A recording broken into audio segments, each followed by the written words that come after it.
Hello and welcome back to my channel. I'm Christy VANN with VANNtastic Finances, and on this channel I teach velocity banking. We have been taught in a certain way, handed down by our parents, usually, because we don't get any teaching anywhere else. They don't teach us this in school. We have to be humble, we have to be teachable, and understand that we don't know everything. We don't know everything. I don't know everything. I am still learning and I will learn till I die. But I'm humble and teachable. And if you're humble and teachable, then you can pick up these strategies and run with them because you're like, wow, we just were not taught this. So in this example, I'm going to show you the difference that a line of credit and a credit card have when it comes to your income transfers. So if you have a credit card, you know that you can't pay things like your mortgage payments, car payments, loans, stuff like that out of a credit card. You have to pull the cash off some way. Now, if you have a line of credit, that's a different story. You can pull the cash off and you can pay with the line of credit. Even with a HELOC, they give you checks and debit cards for the HELOC so you can pay all of your expenses through the HELOC. But the credit card is different. Now, you can do cash transfers, convenience checks, but they usually come with a charge, right? 2 to 4%. But with a line of credit, you can pull that cash out when you need it, put your income back in when you're ready to, and there's no additional charges usually. So the example with this PNC credit card, the balance is $18,118. The highest amount of income that I can have this man place into his credit card is $1,715. Why?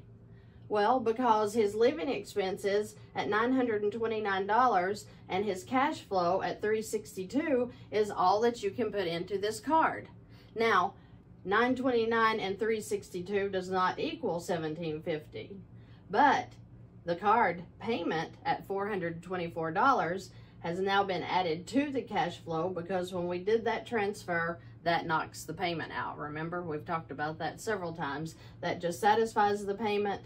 Now this $424 has become cash flow, added into here.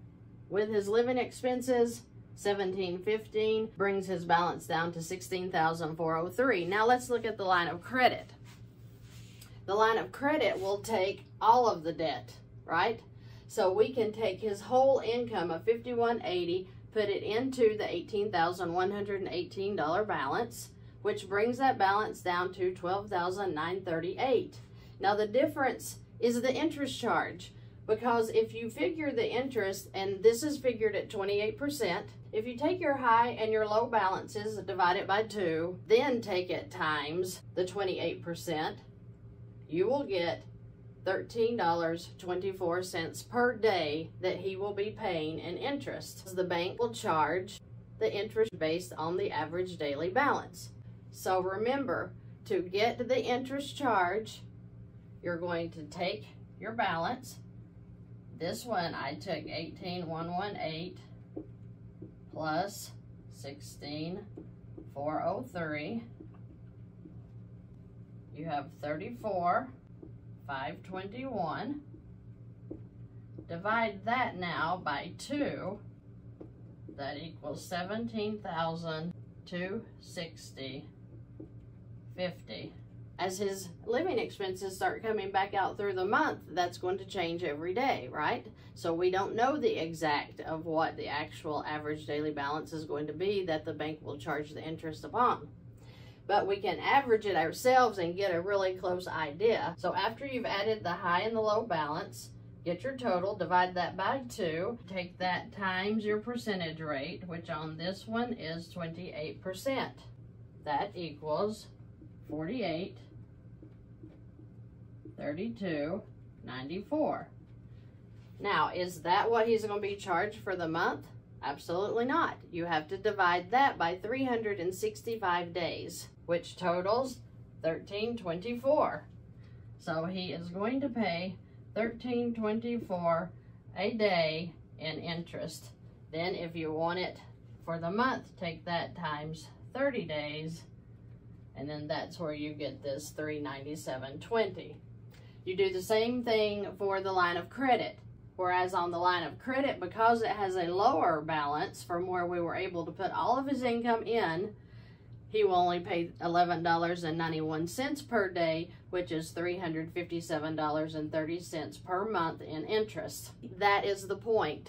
The point is to get the balance down so that we can save every penny of interest that we can, because every penny that we save in interest is another penny in our pocket.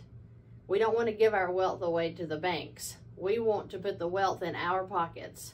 And this is the best way you can work to save on your interest. Now, I just wanted to go over that really quick, really short scenario there, just to remind you of how important it is to look for those lines of credit. The credit cards do work, yes, and we can make them work if you are not in the position to get a line of credit right now. But the sooner you get into a line of credit and we can dump all of that income in there, that really takes the balance down on your account, which makes that interest charge lower. If you have any questions or comments, please ask them. I'll be glad to help you any way I can. I appreciate you watching today, and I'll see you in the next video.